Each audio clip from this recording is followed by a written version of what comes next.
সম্প্রতি লক্ষ্য করা যাচ্ছে কোনো কোনো অসাধু ব্যবসায়ী আল্লামা দেলোয়ার হোসেন সাঈদী সাহেবের অডিও ভিসিডি নামে বেনামে বাজারে ছেড়েছে।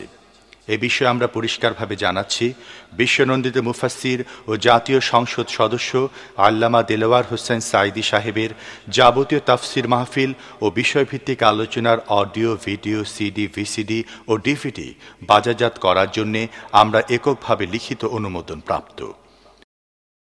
অন্য কোনো প্রতিষ্ঠানের এসব প্রোডাক্ট বাজারজাত করার কোনো রকম লিখিত অনুমতি আল্লামা সাঈদীর পক্ষ থেকে নাই।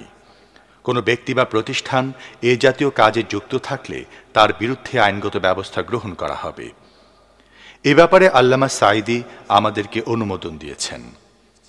ক্রেতা সাধারণের প্রতি অনুরোধ, আপনারা নিম্নমানের প্রোডাক্ট ক্রয় করে প্রতারিত হবেন না। অরিজিনাল প্রোডাক্ট ক্রয়ের সময় সিএইচপি মনোগ্রাম ও সিলভার ডিস্ক দেখে নিন।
আল্লাহ পাক বলছেন, ওয়ামা হাদিহিল হায়াতুদ দুনিয়া ইল্লা লাহুন ওয়া লাইবুন ওয়া ইন্নাদ দারাল আখিরাতা লাহিয়াল হায়ানু লাউ কানু ইয়ামালুন।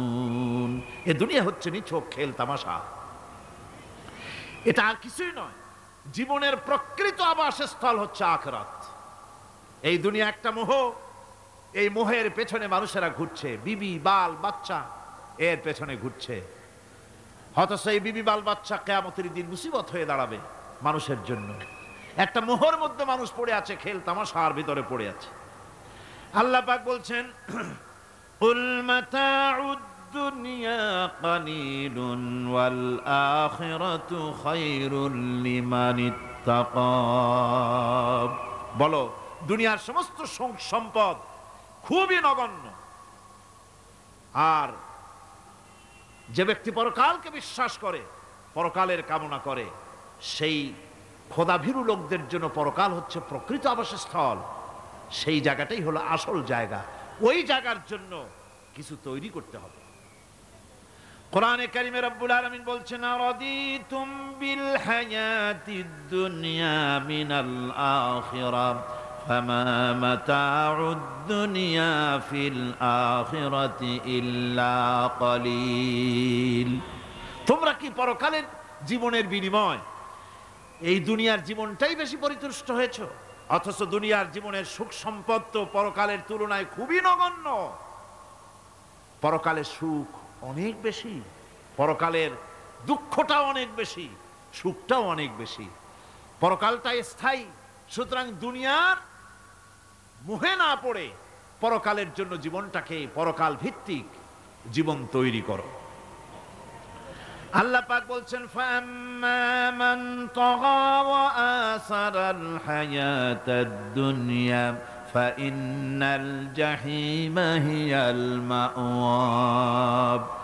অথবা যে ব্যক্তি বিদ্রোহ করেছে এবং দুনিয়ার জীবনকে অগ্রাধিকার দিয়েছে, তার জায়গা হচ্ছে জাহান্নাম। জোরে বলেন নাউজুবিল্লাহ। যে ব্যক্তি আল্লাহর সঙ্গে বিদ্রোহ করেছে আর পরকালের জন্য পাথর জোগাড় করে নাই, দুনিয়াকে অগ্রাধিকার দিল, পরকালকে ভুলে গেল, তার জায়গা হলো জাহান্নাম। ওয়া আম্মা মান খাফা মাকামা রাব্বিহি ওয়া নাহান নাফসা আনিল হাওয়া ফাইন্নাল জান্নাতা হিয়াল মাওয়া।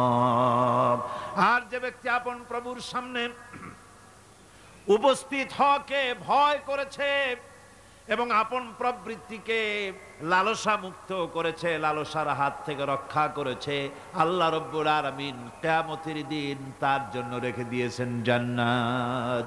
তার জন্য কোন জায়গা? জান্নাত। আমাদেরকে পরকাল ভিত্তিক জীবন যাপন যদি করি তাহলে কবরের জবাবগুলি খুব আসান হবে। আর যদি পরকাল ভিত্তিক জীবন যাপন না হয়, কবরটা মুসিবত হয়ে যাবে। হযরত ওসমান রাদিয়াল্লাহু তাআলা আনহু কবরের কাছে গিয়ে খুব কাঁদতেন।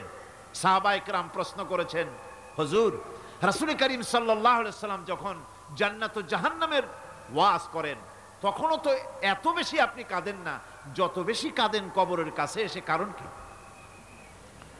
হযরত ওসমান রাদিয়াল্লাহু তাআলা আনহু বলতেন, আমার সাথীরা, আমি আমার হাবিবের কাছে, আল্লাহ রাব্বুল আলামিনের রাসূলের কাছে আমি শুনেছি এই কবরটাই হলো প্রথম স্টেশন, এই কবরটাই হলো প্রথম ইমিগ্রেশন কাউন্টার। এই জায়গায় যদি কেউ ধরা পড়ে যায়, কারো যদি চার্জশিট হয়ে যায়, সব জায়গায় ধরা পড়ে যাবে, হাসরে মিজানে সিরাতে কোনো জায়গায় নাজাত পাবে না। আর এই কবরটা যদি কেউ মুক্তি পেয়ে যায়, মিজান সিরাত হাসর সব জায়গা থেকে আল্লাহ তারে ভালোভাবে পার করে দিবেন। এটা হলো আসল জায়গা, মারাত্মক জায়গা, খুব মারাত্মক জায়গা। আমি এটাকে ইমিগ্রেশন কাউন্টার বলেছি আমার ভাষায়। ইমিগ্রেশন কাউন্টার যারা বিদেশ ভ্রমণ করেছেন তারা জানেন। লন্ডন যাবেন, আমেরিকা যাবেন, সৌদি আরব যাবেন, যে কোনো বিদেশে যাবেন, গেলেই পাসপোর্ট তারা দেখবে। পাসপোর্টে আপনার ন্যাশনালিটি কোনটা সেটাই তারা জানতে চাইবে। আপনি কোন দল করেন এটা তারা জানতে চাইবে না। আপনি কোন ভাষায় কথা বলেন তাও তাদের জানার দরকার নেই। প্রথমেই তারা আপনার ন্যাশনালিটি দেখবে, আপনার আইডেন্টিটি কি তারা জানতে চাইবে। তারপরে যদি স্যাটিসফ্যাক্টরি হয় আপনাকে ভিসা দিয়ে ভেতরে ঢুকবার ব্যবস্থা করে দেবে। আর যদি তারা স্যাটিসফাইড না হয় তাহলে আপনাকে মেহমানখানায় ঢুকানো হবে গ্রেফতার করে। কবর হচ্ছে এ ধরনের একটি ইমিগ্রেশন কাউন্টার। কবরের ভিতরে মানুষ যখনই রাখা হবে সঙ্গে সঙ্গে দুজন ফেরেশতা আসবে। কবরের কাছে যারা এসেছিল দাফন হয়ে যাওয়ার পর এই লোকগুলি 40 কদম যেতে যতক্ষণ লাগে এর মধ্যেই দুজন ফেরেশতা এসে যাবে, এসে জিজ্ঞেস করবে, মান রব্বুকা, তুমি কোন দল করতে? ওটা তাদের জানার দরকার নেই। চাকরি কিসে করতেন ওটা জানার দরকার নেই। ব্যবসা করতেন না চাকরি করতেন প্রয়োজন নেই। প্রথমেই জিজ্ঞাসা করা হবে ন্যাশনালিটি, প্রথমেই জিজ্ঞাসা করা হবে তার ন্যাশনালিটি সম্পর্কে, তার আইডেন্টিটিটা কি, এবং সেটাকে সত্যায়িত করার জন্য, বোঝার জন্য 3টি প্রশ্ন। প্রথম প্রশ্ন, মান রব্বুকা ওয়া মা দীনুকা ওয়া মান নাবিয়্যুকা, তোমার রব কে, তোমার দ্বীন কি, তোমার নবী কে। যদি এই ব্যক্তি বেঈমান হয়, মুনাফিক হয়, সে বলবে হায় হাতা লা আদরি, হায় হাতা লা আদরি, জানি না আমার রবকে, আমি জানি না। তোমার দিন কি, দিন কারে কয় বুঝি না। এরপরে আল্লাহর নবী জনাবে মুহাম্মদ রাসূলুল্লাহ সাল্লাল্লাহু আলাইহি ওয়াসাল্লামকে দেখানো হবে, বলা হবে মা কুনতা তাকুলু ফি হাদার রাজুল, এই ব্যক্তি সম্পর্কে তোমার ধারণা কি নিকে? বলবে আমি চিনি না। নাউযুবিল্লাহ। বাস, এরপরে তার যা হবার তাই শুরু হয়ে যাবে। আর যদি বান্দাটা মুমিন হয়, প্রশ্ন করা হবে মান রব্বুকা, জবাব দেবে রব্বি আল্লাহ, আমার রব আল্লাহ রাব্বুল আলামিন। ওয়া মা দীনুকা, দীনুনা ইসলাম, আমার দিন হচ্ছে ইসলাম। এরপরে আল্লাহর নবীকে দেখানো হবে। কয়েক রকমের বর্ণনা আছে, কোন বর্ণনায় আছে হুজুরের আকারে দেখানো হবে, অথবা রসুলকে সরাসরি দেখানো হবে, বলা হবে মা কুনতা তাকুলু ফি হাদার রাজুল, এই লোকটি সম্পর্কে ধারণা কি? মোমেন ব্যক্তি বলবে হাদা নবিয়ুনা মুহাম্মাদুর রাসূলুল্লাহ সাল্লাল্লাহু আলাইহি ওয়াসাল্লাম, ইনি আমার তো সেই নবী মুহাম্মাদুর রাসূলুল্লাহ সাল্লাল্লাহু আলাইহি ওয়াসাল্লাম। আমরা যেন এই রকমের জবাব দিতে পারি, আল্লাহ কবুল করো। সকলে জোরে কোন আমিন। জবাব হয়ে যাওয়ার পর গায়ব থেকে আওয়াজ আসবে, ফাফরিশু বিল জান্নাতি ওয়ালবিসু বিল জান্নাহ, ও আমার ফেরেশতারা আমার এই বান্দাকে জান্নাতের পোশাক পরাইয়া দাও আর কবরটাকে জান্নাতের বিছানা বিছাইয়া দাও।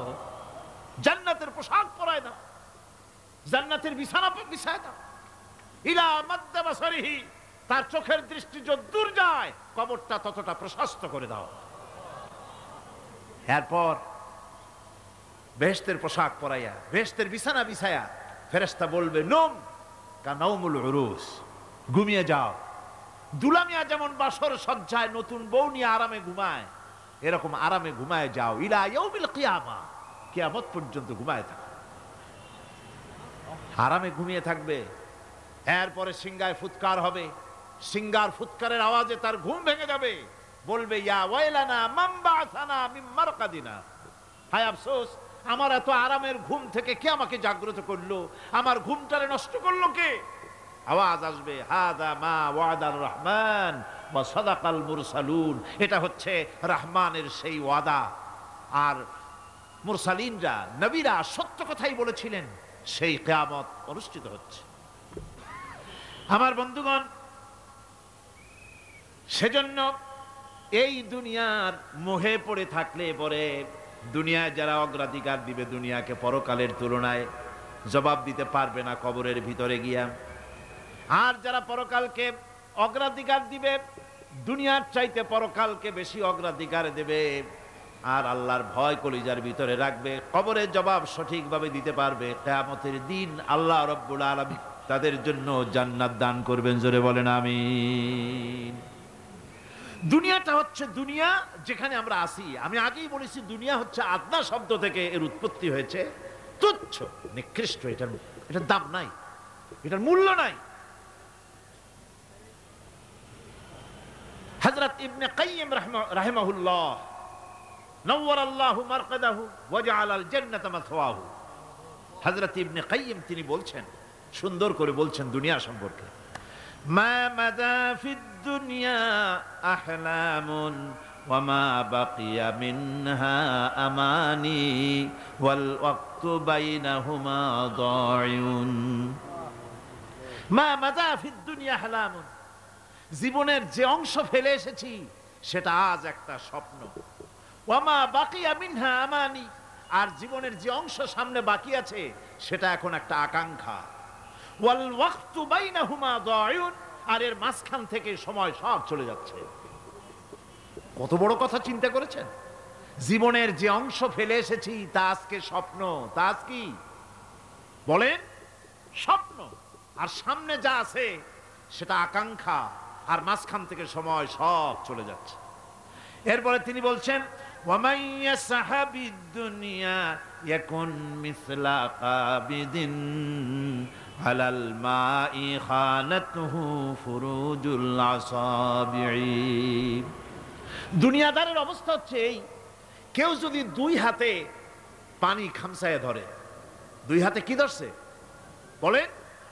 দুই হাতে পানি খামসায় ধরেছে, খুব মজবুত করে ধরেছে, 2 মুঠ পানি, বলেন থাকবে কতটুকু? কতটুকু থাকবে?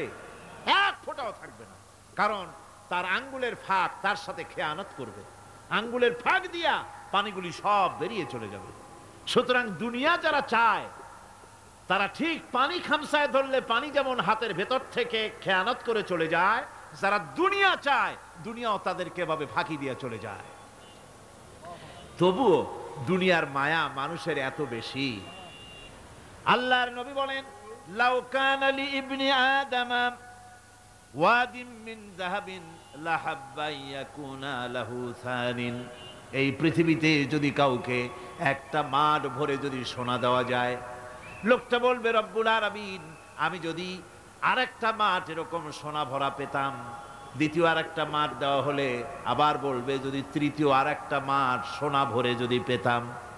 নবীজি বলেন ওয়ালা ইয়ামলাউ জাওফু ইবনু আদামা ইল্লা তুরাব, মানুষের পেট 3.5 হাত মাটি ছাড়া, কবরের মাটি ছাড়া মানুষের পেট ভরবে না।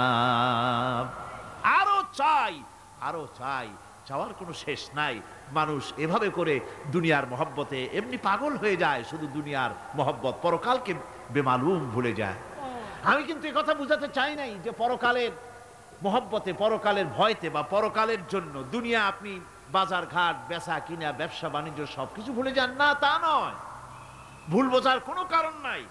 পরকালকে অগ্রাধিকার দিতে হবে, মানে দুনিয়াটা চিরস্থায়ী জায়গা নয়। চিরস্থায়ী হচ্ছে কোনটা? আখিরাত। চিল্লায় এখন কোনটা? সুতরাং এখানে যা করতে হবে, আখিরাতে জবাবদিহিমূলক জীবন যাপন করতে হবে। আপনি ব্যবসা করবেন, ওজনে কম দিতে পারবেন না। আপনি খাদ্যে ভেজাল দিতে পারবেন না, চুরি করতে পারবেন না, ডাকাতি করতে পারবেন না, জেনা করতে পারবেন না, বদমাশি করতে পারবেন না, মদ খেতে পারবেন না, সন্ত্রাসী হতে পারবেন না, হাইজাকার হতে পারবেন না, চাঁদাবাজ হতে পারবেন না, মুনাফাখোর হতে পারবেন না, আপনি চোরা কারবারি হতে পারবেন না, ঘুষখোর হতে পারবেন না, সুদখোর হতে পারবেন না। এই সব কাজ পরকালকে বিশ্বাস করলেই এ সমস্ত কাজ থেকে মানুষ বিরত থাকতে পারে। কথা ঠিক কিনা? এটাই হচ্ছে পথ। সুতরাং এই পৃথিবী থাকবে না, এটা কি চিরকাল থাকবে? না, এর একটা পরিসমাপ্তি ঘটবে। যেমন করে সারা বছর লেখাপড়া করার পর কলেজে, বিশ্ববিদ্যালয়, মাদ্রাসায়, হাই স্কুলে, সব জায়গায় সারা বছর লেখাপড়া করার পর যেমন পরীক্ষা দেওয়ার একটা দিন আসে, সারা বছর ব্যবসা করার পর হিসাব নিকাশ করার যেমন একটা সময় আসে, সারা মাস চাকরি করার পর বেতন পাওয়ার যেমন একটা দিন আসে, সারা জীবন চাকরি করার পর পেনশন পাওয়ার যেমন একটা সময় আসে, অনুরূপভাবে এই দুনিয়া যেদিন শেষ হয়ে যাবে, আল্লাহ নির্ধারিত সময় শেষ হয়ে যাওয়ার পর একটা সময় আসবে যখন আল্লাহ রব্বুল আলামিন সব শেষ করে দিবেন, লন্ডভন্ড হয়ে যাবে, কিছুই থাকবে না। কোরআনে কারিমে আল্লাহ সব বলেছেন, কোরআনে সব আল্লাহ বলে দিয়েছেন। আল্লাহ পাক বলেন এই পৃথিবীর সব কেমন ভাবে ধ্বংস হবে তার চিত্র আল্লাহ পাক কোরআনে কারিমে তুলে ধরেছেন। ইযাস সামাউ ফাতারাত ওয়া ইযাল কাওয়াকিবু তাসারাত ওয়া ইযাল বিহারু ফুজ্জিরাত ওয়া ইযাল কুবুরু বু'সিরাত। যখন আকাশসমূহ দীর্ণ বিদীর্ণ হয়ে যাবে, তারকাগুলি বিক্ষিপ্ত হয়ে ছিটকে পড়বে, আর সমুদ্রগুলি উচ্ছ্বসিত হয়ে পড়বে, কবরগুলি সব তার ভেতরে যা আছে উদ্গীরণ করে দেবে, তারকাগুলি স্থিমিত হয়ে যাবে। এরপরে সমস্ত আকাশগুলি কাতাইয়িস সিজিল্লিল কুতুব, কিতাবের পৃষ্ঠার মতো একটার পরে একটা ঠাস ঠাস করে পড়তে থাকবে, চূর্ণ বিচূর্ণ হয়ে ভেঙে চুরে একাকার হয়ে যাবে। পাহাড়গুলিকে উড়িয়ে দেওয়া হবে, চন্দ্র এবং সূর্য একাকার হয়ে যাবে। আল্লাহ রাব্বুল আলামিন বলেন ফাইযা বারিকাল বাসার ওয়া খাসাফাল কমার ওয়া জুমিআশ শামসু ওয়াল কমার। চক্ষু যখন বিস্ফারিত হয়ে যাবে, চাঁদ যখন তার আলো হারিয়ে ফেলবে, সূর্য যখন তার আলো হারিয়ে ফেলবে, চাঁদ আর সূর্য সব একাকার হয়ে যাবে, সেই সময়ের অবস্থাটা কি চিন্তা করো। মানুষ হয়রান হয়ে দৌড়াদৌড়ি করবে। ওয়াহুমিলাতিল আরদু ওয়াল জিবালু ফাদুক্কাতা দাক্কাতান ওয়াহিদা। জমিন এবং পাহাড়গুলির মধ্যে আল্লাহ রাব্বুল আলামিন সংঘর্ষ বাঁধিয়ে দিবেন, পাহাড়গুলি ভেঙে চুরে টুকরা টুকরা হয়ে যাবে। পাহাড়গুলি উঁচু করে জমিনের উপরে আছাড় মেরে আল্লাহ রাব্বুল আলামিন ভেঙে চুরে চুরমার করে দিবেন। সুবহানাল্লাহ। ওয়া তাকুনুল জিবালু কালইহনিল মানফুস। পাহাড়গুলো পেঁজা ধোনা তুলার মতো করে উড়িয়ে দেওয়া হবে, পাহাড় উড়ে যাবে। সুবহানাল্লাহ পড়ো। পাহাড় পাথরের তৈরি করা পাহাড়, এই পাহাড়গুলি তুলার মতো হয়ে উড়বে কিভাবে? আমি এই দৃশ্য নিজের চোখে কিছুটা হলেও দেখছি। আজ থেকে 10 দিন আগে আমি ইটালি সফর করে এসেছি। ইটালির রাজধানী রোম। রোম প্রাচীন সভ্যতার লালন ভূমি। কোরআনে কারিমে সূরায় রোম রয়েছে, এই রোম সেই রোম। এখানের বাদশার কাছে রাসূল করিম সাল্লাল্লাহু আলাইহি সাল্লাম হেরাক্লিয়াসের কাছে চিঠি পাঠিয়েছিলেন, সেই রোম। 12 থেকে 15,000-এর মতো বাংলাদেশি মুসলমান সেখানে আছে। জুমার দিন, যেদিন আমি গেলাম তার পরের দিনই জুমা ছিল। জুমার নামাজ পড়লাম ভ্যাটিকানের কাছেই বিশাল মসজিদ, ইউরোপের ভিতরে সবচাইতে বড় মসজিদ এটা। রোম ইসলামের দুশমনদের রাজধানী। সেইখানে যখন আজান হচ্ছে আশহাদু আন্না মুহাম্মাদার রাসূলুল্লাহ, আমার অনুভূতির কথা আপনাদেরকে বোঝাতে পারবো না, কি অনুভূতির সৃষ্টি হয়েছে আমার ভেতরে। ভ্যাটিকানের পোপ এক পাশে, কিছু দূরেই ভ্যাটিকান। ওটা হচ্ছে গোটা পৃথিবীর সমস্ত খ্রিস্টানদের কাবা, ভ্যাটিকান। তার পাশেই বিশাল মসজিদ, সেখানে নামাজ পড়লাম। চিন্তার ভেতরে আসলো আল্লাহ রাব্বুল আলামিন তার হাবিবের নাম, তার তাওহীদ, তার রিসালাতকে কিভাবে বিশ্বময় ছড়িয়ে দিলেন। আবু জাহেল চাইছিল মুহাম্মদ সাল্লাল্লাহু আলাইহি ওয়াসাল্লামকে স্তব্ধ করে দেবে মক্কার জীবনেই। কত বদনাম, সাহের, কাহেন, কাজ্জাব, শায়ের, নাউযুবিল্লাহি মিন যালিক, কত গালাগালি করলো। আর আল্লাহ শুনালেন, হাবিব চিন্তার কোনো কারণ নাই, ওয়া রাফা'না লাকা যিকরাক, আমি আপনার প্রশংসা বিশ্বময় ছড়িয়ে দেব। সুবহানাল্লাহি ওয়া বিহামদিহি। রোম প্রোগ্রাম শেষ করে আমাকে তারা নিয়ে গেল, যেটা আমি বলছি সফর কাহিনী শোনাবার সময় এটা না, যেহেতু এর সঙ্গে প্রাসঙ্গিক সেজন্য বলছি। পাহাড় কেমনে তুলার মতো হয়ে উঠবে তার নজির দেখেছি। রোম শহর থেকে 300 মাইল দূরে, 300 কিলোমিটার দূরে নেপোলিয়ান বোনাপার্ট তার বাড়ি, এবং ওটা তার নামই একটা প্রভিন্স। ভূমধ্য সাগরের পারে ভিসুভিয়াস, পৃথিবীর সবচাইতে বড় আগ্নেয়গিরি। সেটা দেখাতে নিয়ে যাওয়া হলো আমাকে, যে পাহাড়টা পৃথিবীর মাটি থেকে তার চূড়া হচ্ছে 3 মাইল উঁচু। এর 2 মাইল গাড়িতে করে ঘুরে ঘুরে যাওয়া যায়, এরপর আর গাড়িতে যাওয়া যায় না, বাকিটুকুন যেতে হবে হেঁটে হেঁটে। পাহাড়ের উপরে অক্সিজেন কম, বেশ কষ্ট হচ্ছিল উঠতে। জীবনে প্রথম পাহাড়ে চড়েছি জাবালে নূর, রাসূল করিম সাল্লাল্লাহু আলাইহি সাল্লামের উপরে যেখানে ওহী হয়েছিল সর্বপ্রথম। পাহাড় চড়ার একটা অভিজ্ঞতা ওখান থেকে আমার কিছুটা হয়েছিল। খুব কষ্ট হলো বাকি 1 মাইল উঠতে। যখন ভিসুভিয়াসের একদম শীর্ষে চলে গেছি, সেখানে গিয়ে আমার সাথে 15-20 জন লোক ছিল। আমি নিজেই আল্লাহু আকবার বলে আমার গলা থেকে আওয়াজ বেরিয়ে গেল। আমি দেখতে পেলাম ভিসুভিয়াসের শীর্ষে বিশাল গর্ত। আমার মনে হয় গর্তটা এই মাঠের 1/4 হবে। এই মাঠের 1/4 হবে গর্তটা।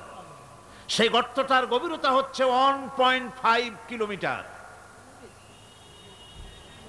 এইখান থেকে পাথরগুলি উত্থিত হয়েছে, আগ্নেয়গিরি পাথর আগুনে গলে লাভা হয়ে এগুলি পাহাড় বেয়ে উপচে পড়েছে, চতুর্দিকে 12 মাইল ছড়িয়ে গিয়েছে। আমার মনে পড়ল ওয়াকুদুহান নাসু ওয়াল হিজারা, জাহান্নামের আগুনের ইন্ধন হবে মানুষ আর পাথর। আমি সেখানে সেজদায় পড়ে গিয়া কান্নাম আর বললাম, আল্লাহ জাহান্নামের আগুন হারাম করে দিও আমাদের জন্য। পাথর কিভাবে গললো, গলে পাথরগুলি গলে পুড়ে চতুর্দিকে পড়েছে, আর ছিটকেছে, চতুর্দিকে ছিটকে পড়েছে। সেই পাথরগুলি ছিটকে ছিটকে যেগুলি পুড়ে পড়েছে, সেগুলিকে দূরে সাদা রঙের বলে মনে হয়, কোনোটা সাদা কোনোটা কালো, মনে হয় যেন তুলার মতো হয়ে পড়ে আছে চতুর্দিকে। 1944 সনে তৃতীয়বারের মতো ভিসুবিয়ার যে অগ্নিগিরি যে অগ্নি উৎপাত করে তাতে আশেপাশের 12 মাইল এলাকা এফেক্টেড হয়ে যায়। পাথরগুলি গলে এভাবে বিধ্বস্ত করে দিয়েছে। এখান থেকে এখানে জোহরের নামাজ, আসরের নামাজ আমরা পড়লাম, আল্লাহর কাছে খুব দোয়া করলাম। এখনো ধোঁয়া উঠতেছে, এখনো পাহাড়ের ফাটল দিয়ে ধোঁয়া উঠছে। একজন হাত দিয়ে আমাকে বলল যে খুব গরম লাগে ধোঁয়াগুলি। ওখানকার লোকেরা বলল যে ভেতরে এখনো আগুন আছে, তবে সুপ্ত, যে কোনো মুহূর্তে আবার তা জাগ্রত হতে পারে। আমরা সেখান থেকে নেমে এলাম। একটু কিছু দূর গিয়েই সেখানে হলো পম্পেই শহর। এই পম্পেই শহরটা হচ্ছে ঈসা আলাইহিস সালামের জন্মের 2000 বছর আগে এই শহর তৈরি হয়।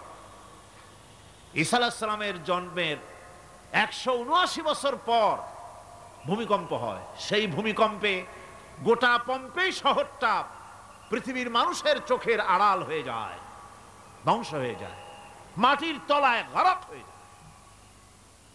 আজ থেকে 200 বছর আগে মাটি খনন করতে গিয়ে এই শহর আবিষ্কৃত হয়। পুরা শহরটা খুঁড়ে তারা বের করেছে। 180 হেক্টর জমিনের উপরে এই বিশাল শহর। ঘুরে ঘুরে দেখলাম, গাড়ি চলে না সেখানে, পায়ে হেঁটে দেখতে হলো। প্রশস্ত রাস্তা। আজ থেকে 4000 বছর আগের মানুষেরা রাস্তা বানাতে জানতো পাথর দিয়ে, এবং রাস্তার দুধারে তাদের ছিল ফুটপাত, পানির ব্যবস্থা, নগরায়নের সব রকমের সুযোগ সুবিধা। তারপরে সেখানে বিচারালয়, এরপরে দোকানপাট, বাজারঘাট, সবকিছুর ব্যবস্থা রয়েছে। বিশাল বিশাল পাথরগুলি দিয়ে পিলার তৈরি করা। ভাবলাম এই পিলারগুলি, এই পাথরগুলি তারা কিভাবে ক্রেন ছাড়া এত উপরে উঠালো কি করে, আমার মাথায় আসলো না। পাথর কেটে কেটে সুন্দর সুন্দর অঙ্কন শিল্প তারা করেছে। এরপরে ঘুরতে ঘুরতে বাদশার রাজার বাড়িতে গিয়ে ঢুকলাম। সেখানে গিয়ে দেখলাম উলঙ্গ এত মূর্তি পাথরের তৈরি করা। পাথর কেটে কেটে দেওয়ালে যৌন মিলনের এমন কোন অশ্লীল ছবি নাই যা তারা সেখানে তৈরি করে নাই। উলঙ্গ মূর্তি আর উলঙ্গ যৌন মিলনের অসংখ্য ছবি দিয়ে এই এলাকা ভরা। তখন আমি বুঝলাম আল্লাহর গজব হওয়ার কারণটা কি, এই শহরটা মাটির নিচে গরক হয়ে যাওয়ার কারণটা কি। আল্লাহ পাক জেনা ব্যভিচার যে দেশে বেশি হয় আল্লাহ পাক বরদাস্ত করেন না। দুশ্চরিত্র যে দেশের মানুষ দুশ্চরিত্র হয়ে যায়, জেনা ব্যভিচার বেশি হতে থাকে, আল্লাহ গরক করে দেন, গজব দেন। এই গজব এক এক সময় এক এক রকমের হয়ে আসে। কখনো মাটির নিচে দাবায় দেন, কখনো মহামারী, কোন দেশে কলেরা, কোন দেশে জলোচ্ছ্বাস, কোথাও ভূমিকম্প, আর সর্বশেষ এই জেনা ব্যভিচারের জন্য আল্লাহ পাকের চূড়ান্ত, এই যৌনতার অশ্লীলতার জন্য চূড়ান্ত গজব বর্তমান বিশ্বের জন্য এইডস। আল্লাহ পাক এই গজব দিয়েছেন। বন্ধুগণ, আমি সেই জায়গা, আমি সেখানে যা দেখলাম যে আল্লাহ পাক পাহাড়গুলিকে কিভাবে উড়াবেন, এটা অস্বীকার করার কোনো উপায় নাই। বিশ্বাস তো করতামই। তবে হযরত ইব্রাহিম আলাইহিস সালাম যেমন বলেছিলেন, রব্বি আরিনি কাইফা তুহিল মাউতা, আয় আল্লাহ তুমি মরাকে জিন্দা করবা কেমনে? আল্লাহ পাক বলেন, আওয়ালাম তুমিন, তুমি বিশ্বাস করো না? ইব্রাহিম আলাইহিস সালাম বললেন, বালা, অবশ্যই বিশ্বাস করি, ওয়ালাকিন লিয়াতমাইন্না কলবি, যদি চোখে দেখতাম তাহলে আমার অন্তরাত্মা খুব ঠান্ডা হতো। আল্লাহ রাব্বুল আলামিন চোখে দেখায় দিলেন জিন্দা কেমনে মুর্দা হবে, মুর্দা কেমনে জিন্দা হবে, আল্লাহ দেখায় দিলেন। পাহাড় উড়ায় দিবেন আল্লাহ রাব্বুল আলামিন। একথা কলিজার মধ্যে এটার উপর ঈমান বিশ্বাস, কিন্তু আল্লাহ চোখে দেখাইছেন, ঈমান আরো মজবুত হয়েছে, যা ছিল আরো মজবুত হয়েছে। সুবহানাল্লাহ। আল্লাহর ভয়তে কলিজা কেঁপেছে। আমি পাহাড়ের উপরে কেঁদেছি, যার যার হয়ে কেঁদেছি। বন্ধুগণ, আল্লাহ সুবহানাহু ওয়া তাআলা এই জন্য বলেছেন, কুল সিরু ফিল আরদ, আমার জমিন ঘোরো, ভালো করে দেখো, কাইফা কানা আকিবাতুল মুকাজ্জিবিন, মহাসত্যকে যারা অস্বীকার করেছে তাদের পরিণতি আমি কি করে দিয়েছি, এগুলি চোখে ভালো করে তাকায় দেখো। আমার বন্ধুগণ, সুতরাং এই পৃথিবীর অবসান হবে, এই পৃথিবী ধ্বংস হবে, এই পৃথিবী চূড়ান্তভাবে শেষ হয়ে যাবে। ও হ্যাঁ, আরেকটি কথা বলতে হয়, সেটা হচ্ছে যে এই রোম থেকে আর একটু দূরে 900 মাইল দূরে হচ্ছে সিসিলি, 900 মাইল দূরে। সেখানে এই সিসিলি মুসলমানেরা শাসন করেছিল 350 বছর। সেই সিসিলিতে রয়েছে 360টা মসজিদ মুসলমানদের করা।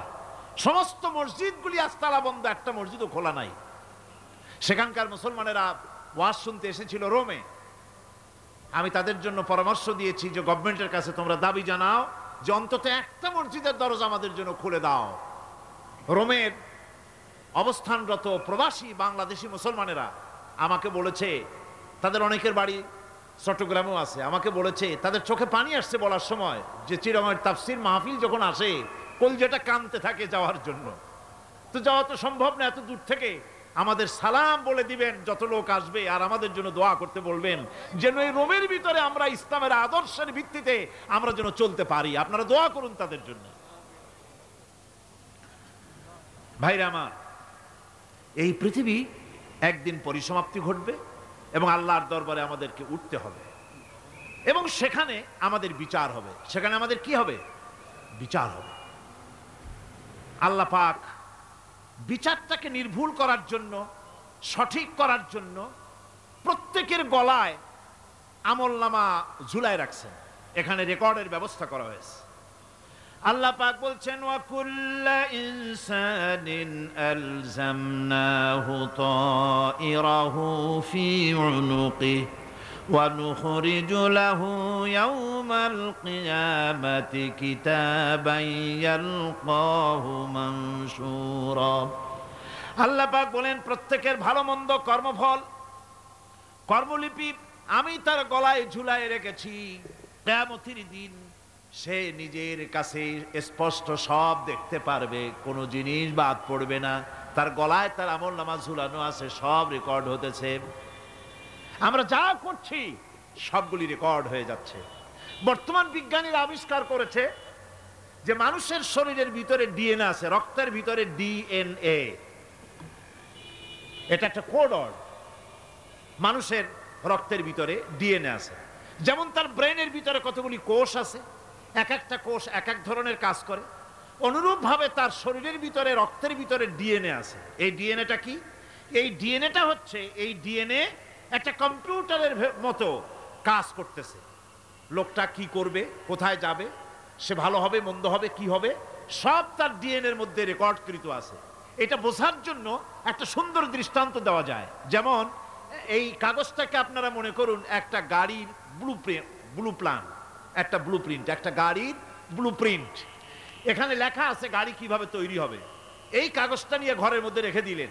এখন এই কাগজটা থেকেই অটোমেটিক গাড়ির উইন্ডো তৈরি হলো, শিল তৈরি হলো, গাড়ির বডি তৈরি হলো, চেসিস তৈরি হলো, টায়ার তৈরি হলো, ইঞ্জিন তৈরি হলো, ব্যাটারি তৈরি হলো, পেট্রোল নিল, আর কোনো রকমের ড্রাইভার ছাড়াই গাড়ি চলতে আরম্ভ করলো।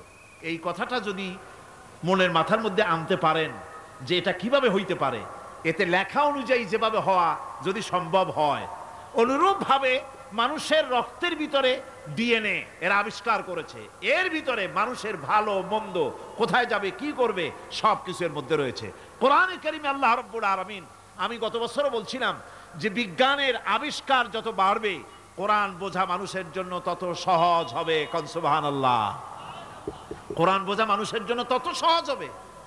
সুতরাং মানুষের গলার সাথে আল্লাহ পাক বলছেন যে একটা আমলনামা আমি ঝুলাই দিয়েছি তার গলার সাথে, সে যা করতেছে ওখানে সব লিপিবদ্ধ হচ্ছে, কম্পিউটারাইজড, কম্পিউটারের মতো এগুলি সব গ্রহণ করতেছে। এগুলি কিয়ামতের দিন তার সামনে হাজির করা হবে।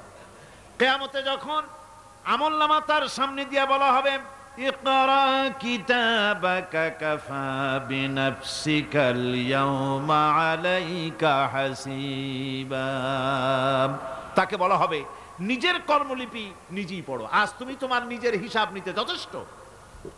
বন্ধুগণ, এই মাহফিলে যত লোক আমরা বসে আছি, আমরা আমাদের হিসাব নিতে যথেষ্ট না আরেকজন লাগবে? কোন আমরা যথেষ্ট কি না?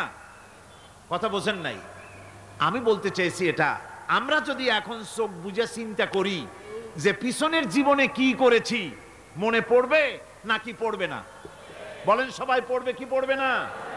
ছোটবেলায় কবে পায়ের নিচে কাঁটা ফুটেছিল, কবে কোথায় আছাড় খেয়েছিলেন, কবে কার বেল, তাল, আম, কাঁচা আম চুরি করে খেতে গিয়ে কিল খেয়েছিলেন, তাড়া খেয়েছিলেন, তাকে এখন মনে নাই?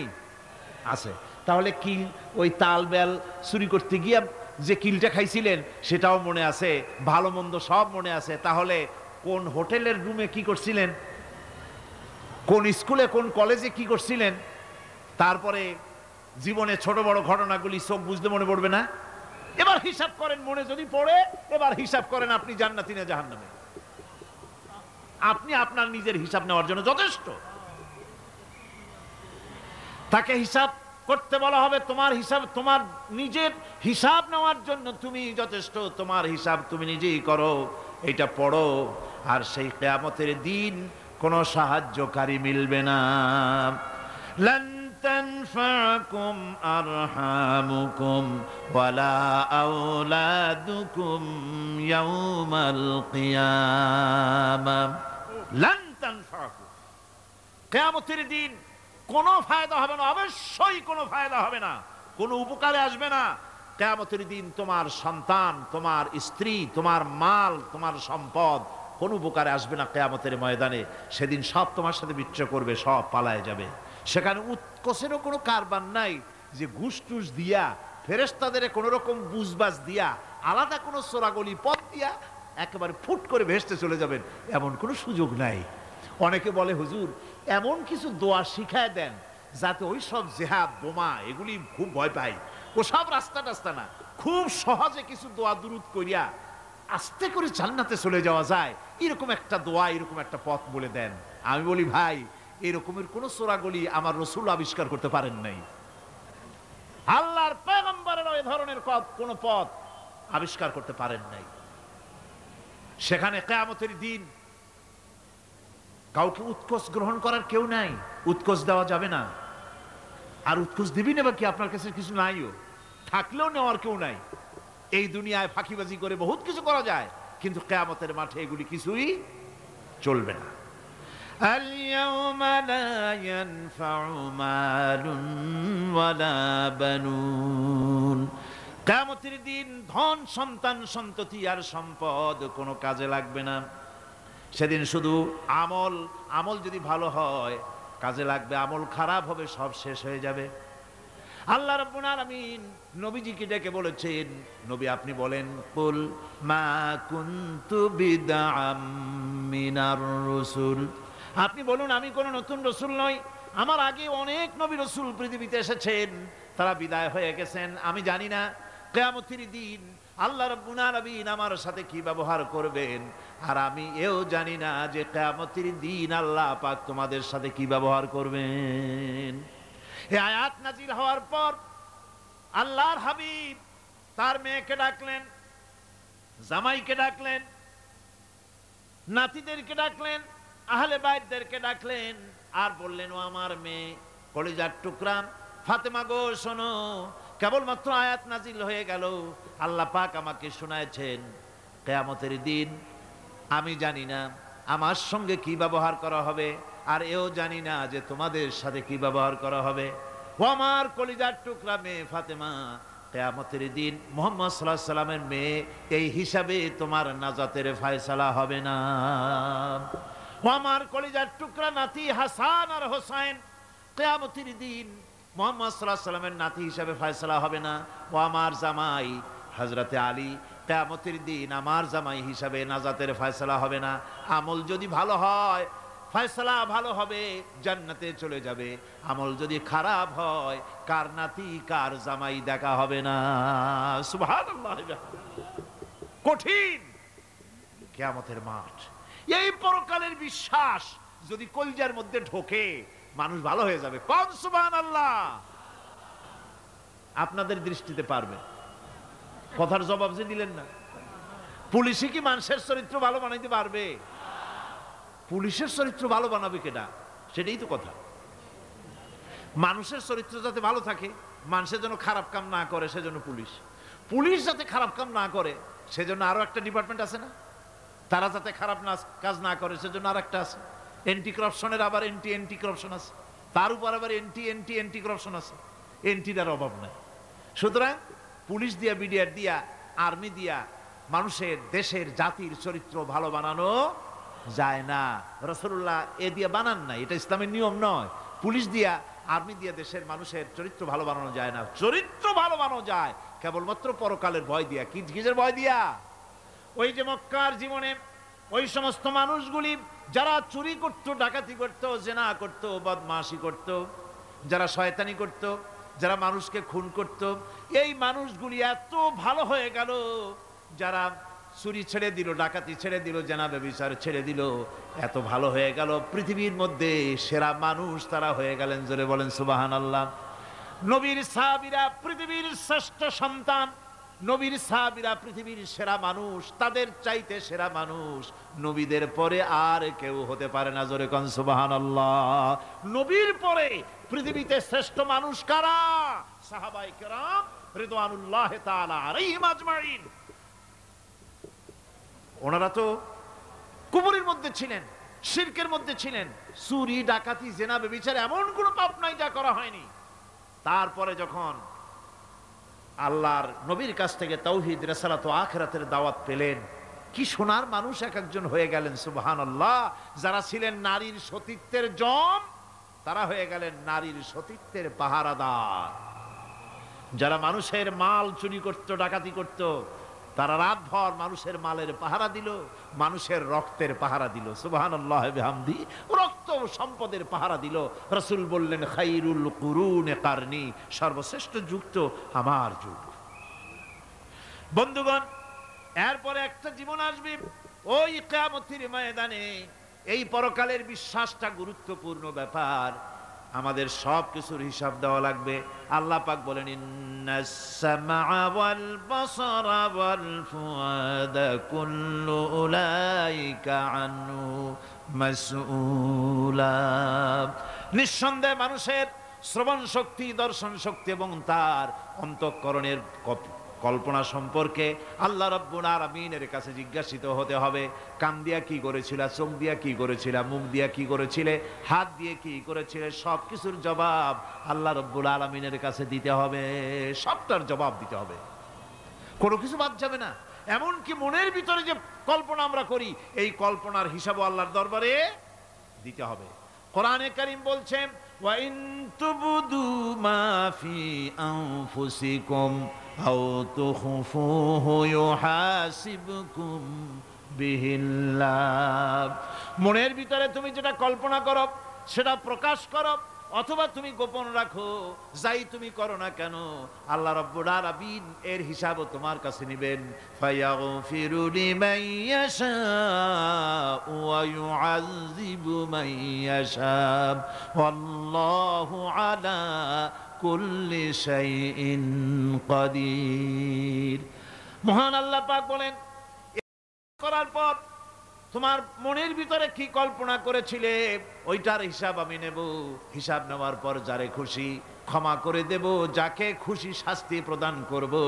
সব কিছুর উপরে আল্লাহ রব্বুল আলামিন শক্তিমান, সব তিনি করতে পারেন, সমস্ত কুদরত রয়েছে তার। সুতরাং মানুষদেরকে, আল্লাহর বান্দাদেরকে বিশ্বাস করতে হবে যে আমার কোনো কথা বাদ যাবে না। কথাগুলি রেকর্ড হচ্ছে, কথা রেকর্ড হচ্ছে। আমি যে ওয়াজ করতেছি এই কথাগুলি রেকর্ড হচ্ছে নাকি হচ্ছে না? অনেক টেপ রেকর্ডার রেকর্ড হচ্ছে, অডিও ভিডিও হচ্ছে। আজ থেকে 50 বছর পর যদি এই রেকর্ড বাজানো হয়, আমাকে যদি বলা হয় যে আপনি অমুক জায়গায় অমুক কথা বলেছেন, আমি যদি বলি না আমি কথা বলি নাই, তারপরে যদি রেকর্ড বাজানো হয়, তাহলে আমি কথা যে বলি নাই যদি বলি, তাহলে এটা ধরা পড়বে না? সেখানে ধরা পড়বে না?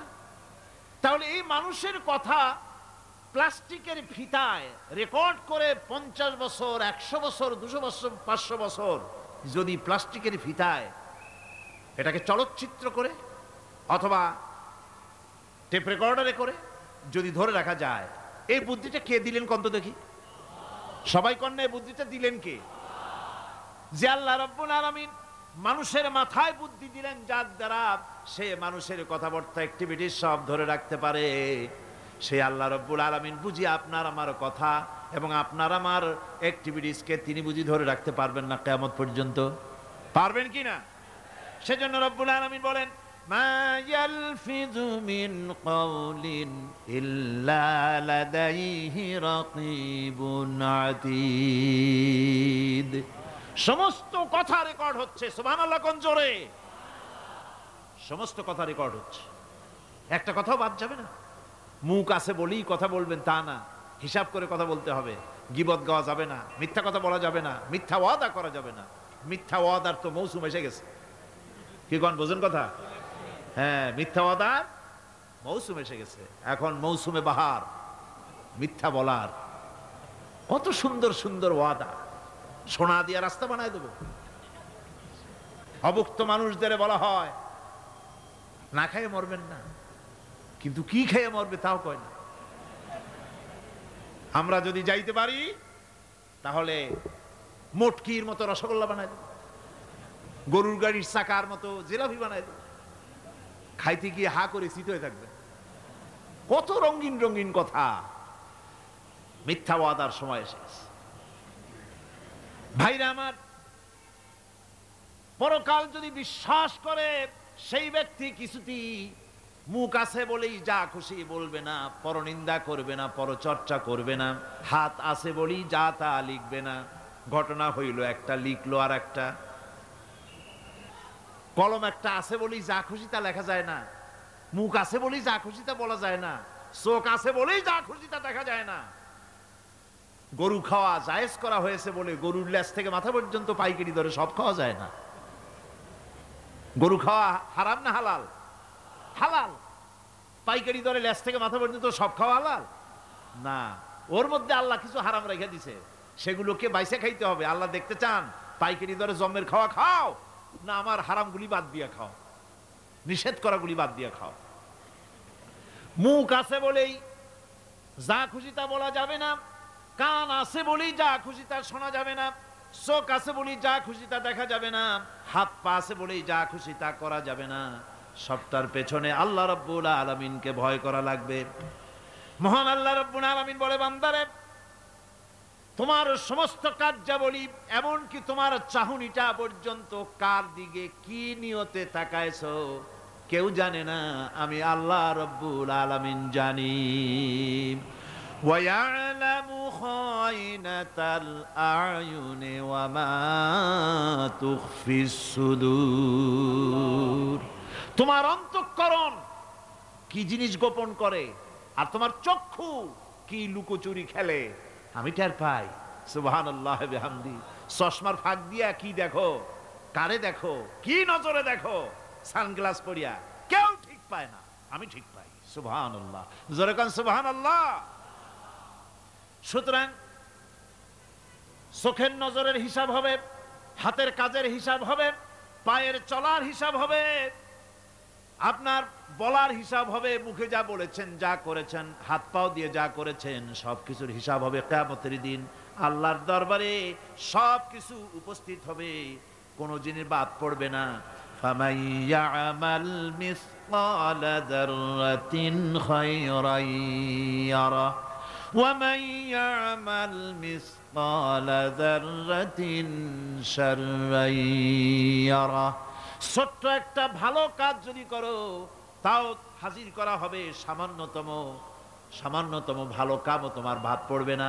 আর ক্ষুদ্রতম কোনো খারাপ কাজ করলে তাও উপস্থিত করা হবে, সব তোমার সামনে, কোনো জিনিস বাদ পড়বে না, সব দেখতে পাবে কিয়ামতের দিন। ভালো কাজটাও আর খারাপ কাজটাও আল্লাহর কাছে সেদিন আল্লাহ পাক মানুষের সামনে উপস্থিত করে দিবেন। আল্লাহ পাক বলছেন, সেদিন এই জমিন তার ভিতরে যা লুক্কায়িত ছিল জমিন সব বের করে দেবে। কান্নাহুম জারাদুম মুনতাশির। টিড্ডি, ফড়িংগুলি, পোকাগুলি মাটির থেকে যেমন বেরোয়, এ মাটির ভিতরে যা আছে কিয়ামতের দিন সব মাটি বের করে দেবে। ইযা যুলজিলাতিল আরদু জিলজালাহা ওয়া আখরাজাতিল আরদু আসকালাহা وقال الإنسان ما لها এ জমিনকে ঝাঁকি মারা হবে প্রবল এক ঝাঁকুনি, প্রবল এক ঝাঁকুনিতে এ পৃথিবীর মধ্যে যা কিছু আছে সব বেরিয়ে যাবে। সুবহানাল্লাহ কইতে ইচ্ছা করে না মিয়ারা? এক ঝাঁকুনিতে পৃথিবী সব বের করে দেবে। মানুষ হয়রান হয়ে বলবে কি হয়েছে, এ মাটির হলোটা কি? আমার বন্ধুগণ, মানুষ হয়রান হয়ে গিয়ে বলবে মাটির কি হলো? আল্লাহ রাব্বুল আলামিন বলেন ইয়াউমাইযিন তুহাদ্দিসু আখবারাহা বিআন্না রাব্বাকা আওহালাহা।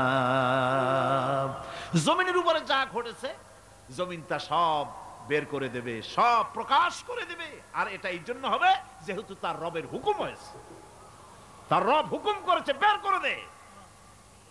জমিনের ভিতরে আছে যা সব বেরিয়ে যাবে, আকাশ ভেঙে পড়বে, পাহাড় উড়ে যাবে, জমিনের ভিতরে যা আছে সব উপরে চলে আসবে, পৃথিবীতে সব শেষ, কিচ্ছু নাই, আকাশ নাই, পাহাড় নাই, সমুদ্র নাই, সব একাকার, চন্দ্র নাই, সূর্য নাই, তারকা নাই, গ্যালাক্সি নাই, মহাশূন্য নাই, সব শেষ। আল্লাহ রাব্বুল আলামিন সমস্ত ফেরেশতাদেরকে শেষ করে দিবেন, সকলের মওত হয়ে যাবে, কেউ আর থাকবে না। এমনকি হযরতে আজরাইল মালাকুল মউত তিনিও থাকবেন না, সব আল্লাহ রাব্বুল আলামিন মৃত্যু করে দিবেন। এরপরে আল্লাহ রাব্বুল আলামিন একা তিনি বলবেন ইয়া দুনিয়া, ইয়া দুনিয়া আইনা আনহারুকি, এ পৃথিবী তোর সেই সমুদ্রগুলি কোথায়, নদীগুলি কোথায়? ইয়া দুনিয়া আইনা আশজারুকি, হে দুনিয়া তোমার গাছগুলি কোথায়? এত বন বনানি, এত গাছ ছিল। ইয়া দুনিয়া আইনা জিবালুকি, এ পৃথিবী তোর জমিনে যত পাহাড় ছিল পাহাড়গুলি কই? যত স্বৈরাচার ছিল জমিনের উপরে, যারা স্বৈরাচারী মনোবৃত্তি নিয়ে মানুষ ধ্বংস করেছে, দেশ ধ্বংস করেছে, মায়ের বুক খালি করেছে, ওই স্বৈরাচারগুলি কই? কোনো জবাব নাই। আল্লাহ পাকের পরে বলবেন লিমানিল মুলকুল ইয়াউম, কার রাজত্ব? আজকে রাজত্বটা কার? আল্লাহ তিনবার আওয়াজ দিবেন, আজকে রাজত্ব কার? আল্লাহ পাক যখন তিনবার করে ডাক দিবেন, কোনো জবাব নাই, কোনো জবাব নাই। কে জবাব দেবে? আল্লাহ রাব্বুল আলামিনের সামনে কার ক্ষমতা আছে কথা বলার? কেউ তো নাই, সব শেষ। আল্লাহ পাক বলবেন লিল্লাহিল ওয়াহিদুল কাহ্হার, একমাত্র পরাক্রমশালী আল্লাহ রাব্বুল আলামিনের রাজত্ব আজ। সেই হাসরের মাঠে আমাদের সকলকে উপস্থিত হয়ে যেতে হবে, কেউ আমরা এখান থেকে বাঁচতে পারবো না, সবাইকে উঠতে হবে। অপরাধীরা সেখানে অসহায় হয়ে যাবে, অপরাধীরা অসহায় হয়ে যাবে। আল্লাহ পাক বলেন ফাইযা জাআতিস সাখাতু ইয়াওমা ইয়াফিরুল মারউ মিন আখিহি ওয়া উম্মিহি ওয়া আবিহি ওয়া সাহিবাতিহি ওয়া বানিহি, অবশেষে যখন কান ফাটানো আওয়াজ আসবে, এই আওয়াজ সেদিন মানুষ নিজের মা বাপ ভাই বোন সব থেকে বিচ্ছিন্ন হয়ে যাবে, সব একের থেকে আরেকজন পালায়ে যাবে, হারায় যাবে, কেউ কাউকে আর খুঁজে পাবে না। সেদিন ওই কিয়ামতের মাঠে বিভীষিকাময় দৃশ্য, মানুষ হয়রান হয়ে যাবে। মাথার এক হাত অথবা অর্ধ মাইল অথবা এক বিগত এতটুকুন উপরে ওই প্রকাণ্ড সূর্যটার তাপ আসবে, গুনাহগারের মাথার চান্দি ফেটে গিয়া মগজগুলি গলে গলে নাক কান দিয়ে বের পড়তে লাগবে, জিহ্বাটা কুকুরের মতো ঝুলে নাভিস্থল পর্যন্ত পড়ে যাবে, মাটিটা সূর্যের উত্তাপে তামার মতো গরম হয়ে যাবে, সারা হাসর জুড়ে আওয়াজ হবে পানি পানি পানি। মানুষেরা হয়রান হয়ে যাবে সে হাসরের ময়দানে। এই চরম কষ্টের ভিতরে আল্লাহ রাব্বুল আলামিন বলেন সেদিন দুটো ভাগ হয়ে যাবে, একদল মানুষের চেহারা আলোয় ঝলমল হয়ে যাবে, আর একদল মানুষের চেহারাগুলি কালো হয়ে যাবে। উজুহু ইয়াউমাইযিন মুসফিরাতুন দাহিকাতুন মুস্তাবশিরা ওয়া উজুহু ইয়াউমাইযিন আলাইহা গাবারা। আল্লাহ পাক বলেন, এক শ্রেণীর মানুষের চেহারা হাস্যোজ্জ্বল ঝলমলে হয়ে যাবে, আর এক শ্রেণীর মানুষের চেহারাগুলি কালো হয়ে যাবে। তারহাকুহা কাতারা উলাইকা হুমুল কাফারাতুল ফাজারা। হাস্যোজ্জ্বল, স্বচ্ছন্দপূর্ণ, সুন্দর, উজ্জ্বল ঝলমলে চেহারা হবে ঈমান আনার কারণে, পরকালকে বিশ্বাস করার কারণে, আল্লাহ এবং রসুলের কথা অনুযায়ী জীবনযাপনের কারণে চেহারাটা উজ্জ্বল হয়ে যাবে। আর আল্লাহর নাফরমানি, রসুলের নাফরমানি, পরকালকে অস্বীকার করার কারণে কাফেরগুলির চেহারা, মুনাফিকগুলির চেহারা কালো হয়ে যাবে। তাদেরকে আলাদা করে দেওয়া হবে। আমতাজুল ইয়াওমা আইয়ুহাল মুজরিমুন, মুজরিমদেরকে আলাদা করে দেওয়া হবে, দুইটা ভাগ হয়ে যাবে। এই চরম অবস্থা সৃষ্টি হবে কিয়ামতের ময়দানে। সেদিন রাসূল করিম সাল্লাল্লাহু আলাইহি ওয়াসাল্লাম উম্মতের জন্য সুপারিশ করবেন। সেই সুপারিশ যেন আমাদের করতে পারেন, সেজন্য আমাদেরকে তৈরি করতে হবে, সে ধরনের যোগ্য আমাদেরকে বানাতে হবে।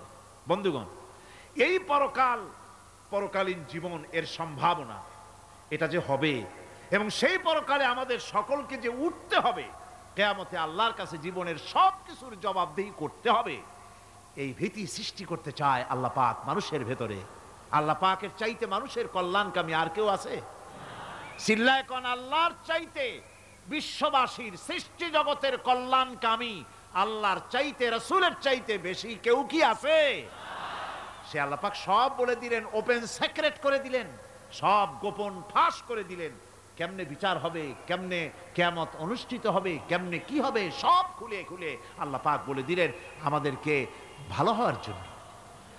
কোরআনে কারীম বলছে, লাইসাল বিররা আন তুওয়াল্লু ওয়ুজুহাকুম কিবালাল মাশরিকি ওয়াল মাগরিব। পূর্ব পশ্চিমে মাথা ঘুরানো, সার নত করা, মাথা ঘুরানো, মুখ ঘুরানো, এটাই কিন্তু সৎ কাজ এবং পুণ্যবান হওয়ার, সৎ কাজ করার, নেককার হওয়ার জন্য যথেষ্ট নয়, বরং ওয়ালাকিন্নাল বিররা মান আমানা বিল্লাহি ওয়াল ইয়াউমিল আখির। প্রকৃতপক্ষে সৎকারী মুমিন, ভালো কাজ করা, প্রকৃত মুমিন, সত্যিকারের ভালো মানুষ, সত্যিকারের ইমানদার হওয়ার জন্য 10টি কাজ লাগবে। কয়টি কাজ? 10টি কাজ লাগবে। সেই 10টি কাজের একটি কাজ গত বছর আপনাদের খেদমতে আরজ করা হয়েছে, 2টি বলা হয়েছে, বাকি আজকে বললাম আর একটা, হয়ে গেল 3টা। বাকি আছে কয়টা? 7টা। বাকি আছে আরো 7টা।